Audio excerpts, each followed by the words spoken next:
اللہ تعالیٰ کے آخری نبی حضرت محمد صلی اللہ علیہ وآلہ وسلم کی زندگی گزارنے کا بہترین نمونہ ہے، اور اس میں جو ہے حضرت محمد صلی اللہ علیہ وآلہ وسلم کی سنت مبارک میں ہی دنیا اور آخرت کی کامیابی ہے۔ اخلاقیات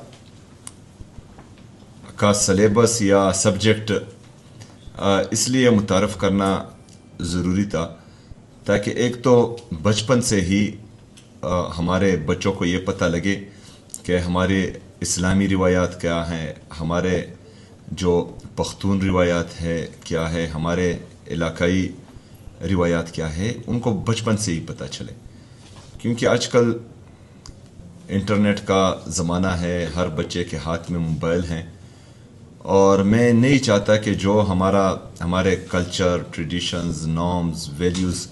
ہے وہ ہمارے آنے والی نسل یہ بھول جائیں۔ تو اس سے یہ ہوگا کہ تمام جتنی بھی ہمارے فیوچر جنریشن ہے ان کو کم سے کم یہ پتہ لگے گا کہ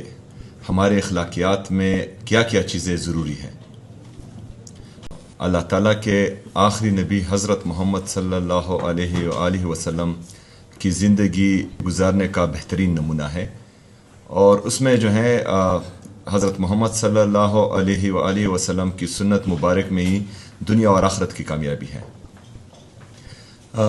اخلاقیات کا سلیبس یا سبجیکٹ اس لیے متعارف کرنا ضروری تھا تاکہ ایک تو بچپن سے ہی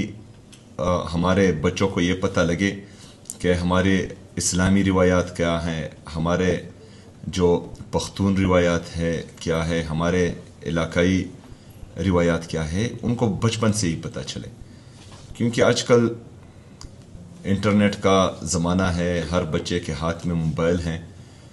اور میں نہیں چاہتا کہ جو ہمارے کلچر، ٹریڈیشنز، نارمز، ویلیوز ہے وہ ہمارے آنے والی نسل یہ بھول جائیں۔ تو اس سے یہ ہوگا کہ تمام جتنی بھی ہمارے فیوچر جنریشن ہے ان کو کم سے کم یہ پتہ لگے گا کہ ہمارے اخلاقیات میں کیا کیا چیزیں ضروری ہیں۔